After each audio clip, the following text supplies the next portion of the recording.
So, there was one night after work, and it was a very heavy day of work. And I was kind of just really tired, and I didn't want to really do anything. So, you know what I did?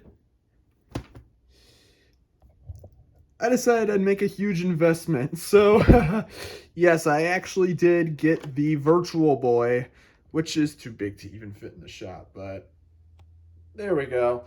So yeah, today I'm going to be taking a look through the Virtual Boy. I've never done an opening like that, but I figured I may as well because I teased this before in my game pickups video for May, so you may already potentially have an idea. But yes, I did buy a Virtual Boy. I got it for like $400, but I did get the headset itself, the stand, the foam piece that goes on there for putting your face in there, the controller, and Tower Boxer. So I got all that stuff for like $400, which is pretty solid. And I've been wanting to get a Virtual Boy for some time since these things are only going to get more and more expensive. So I figured, why not? Let's get it right now and do like a bit of a hardware review on it. So let's take a look at this thing. And just as a note, this thing is heavy as hell. Like this thing, like you might like, it's just ridiculously heavy. There's a reason there's no head strap for this thing. It is just unbelievably heavy. I don't know. I don't know why. I'm guessing just because it's old technology, but let's try and get a look at this as best as we can. So this is the front of it, Virtual Boy. And right there on the bottom of the thing, I'm actually going to get a light for this so that way you can see, because it's kind of dark because I don't have the best lighting. I actually don't have very good lighting at all. Right there is the serial number, and then that's for the game. And then right there is the controller port. There we go. And then that, I believe, is for the link cable that never released because no games, like I don't think any games were made for it because the Virtual Boy being the Virtual Boy. But yeah, there is the link cable, and I believe there are some fan versions though, so there is also that. A headphone jack and the volume control. Also, if you hear a child, it's sorry for that. It's very awkward to hold this thing. Usually the stand would come off, but I'm not going to bother taking it off for this. And then down there we've got customer service, so that way if you get some headaches, you can go complain about it to Nintendo. And then the two eyepieces for looking into the device itself to play some games. And then on the very top, we've got a little slider here for, I believe, the focus. Then this knob up here, I believe, changes the angle of the eyepieces. So that's quite cool. Then we've got the stand itself. We got the thing that you unscrew it and then you can adjust the angle of it. And then you got these legs that can move out like that. Not the most stable, but yeah. That is pretty much the actual like headset itself. It's very awkward to show because it's such a weird piece of technology. Like the fact that Nintendo really made something of this like caliber back in like 1995 it was. This thing is gonna be a pain. There we go. It's on a very solid surface since it's on, well, my bed, so it's very bound to not stand up the best, but there we go. But then let's take a look at the controller. And this is the end of the controller, and here's the actual thing itself. The cord is actually really not that long, but it's literally that long, but since you're upright to the console, it's not a very big deal. But the controller for the Virtual is actually pretty good, honestly. It's got two thighs right here for holding down, and it's got D-pad, select start, B and A buttons, and an extra D-pad, which I think was only used in like 2 or 3 games. But it's very cool. It definitely goes for a symmetric style, and of course the on-off switch. And then on the back, we've got the L and R buttons, or the shoulder buttons. I don't even know if they have a name. And then we have the place where you put the batteries in, which the Virtual Boy took 6 AA batteries. and that thing could drain them really, really fast. But you do have the option of using an AC adapter, although an AC adapter is definitely a lot more pricey because it's definitely a lot more pricey because the Virtual Boy, you don't just necessarily plug in an AC adapter into the controller. You have to get a very special, like, kind of like tap peripheral in order to actually use an AC adapter. But let's take a look at unbox one of the games. That being Jack Bros. Yes, I have Jack Bros, the Japanese version.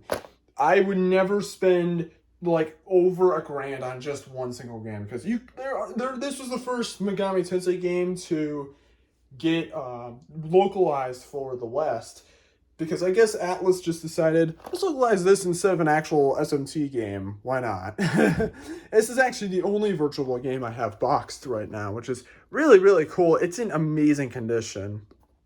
And this is the Japanese boxing, but the North American boxing for Virtual Boy games was different than this. Take this open and then slide this out, and it's got like everything in there. I've got a little slip right here, which I'm assuming is just about how the Virtual Boy causes headaches and whatnot, because in all fairness, honestly, my neck hurt more than anything when I was actually playing the thing. Then we got like some pamphlet for something. And then we've got the manual right here, which is quite nice. Very small, but nice. And then the game itself. And every Virtual Boy cartridge also came with a little black cover for dust, because the entirety of like thing that I don't know what it's called, but essentially this entire thing is exposed that connects to the cartridge like slot, and every game came with one of these covers so that way it could cover from dust. And yeah, that's pretty much the Virtual Boy game.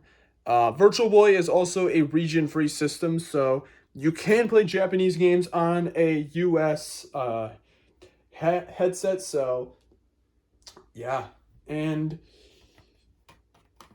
that is pretty much it for this video. I definitely know it's not the best unboxing I've done, but I still wanted to show it off because the Virtual Boy was something that I wanted to get. It's something that I've really wanted to just kind of get at some point in time, especially considering, again, these games are going to get more and more expensive over time. And I am intending to get more Virtual Boy games over time, but I am definitely not going to be spending a lot. I am going to try and get all the North American launch titles, because those aren't too expensive. The only one I've got right now is Title Boxer.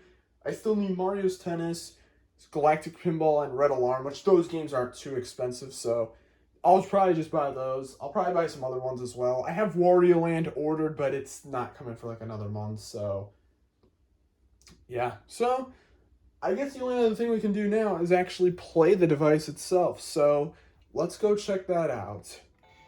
Alrighty, so I couldn't get like the video camera to be positioned just the way I want it to, so unfortunately it's gonna kind of look like this, so it's not gonna look as good as it would in actual like video online, because I'm sure there's like actual Virtual Boy emulators out there that are like can get the picture way better, but we'll do what we can for now. I'm just gonna play a few levels of Mario Clash, which is pretty much like a recreation of the original Mario Brothers.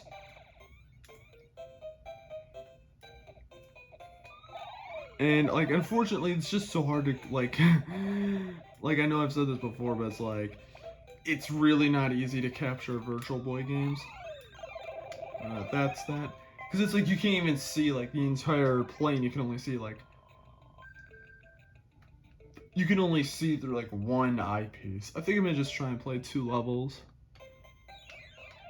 But yeah, you like come down and then you're like able to jump between the foreground and the background.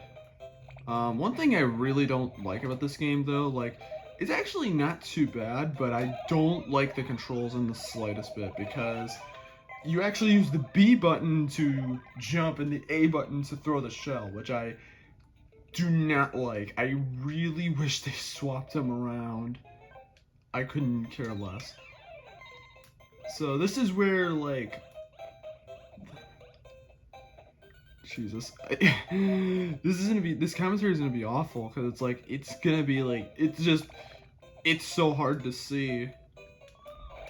But like essentially you have to throw the shells. Okay, I guess I didn't run far enough.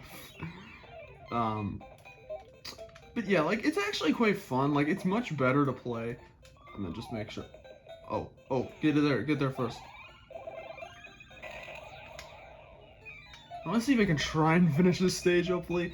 I know the picture isn't the best, but this is just more of a showcase. But you can kind of tell, like, the perspective even in the video, like... Oh my god.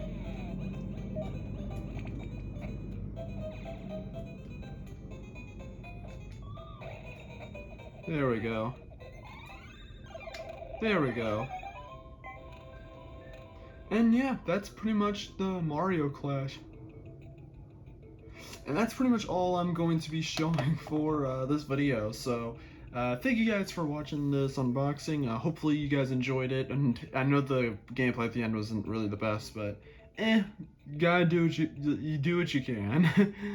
And I will see you guys next time. Peace out and take care. And I may actually potentially review some of these virtual games at a later date. So yeah, keeping your eye peeled on that. And I'll see you guys later.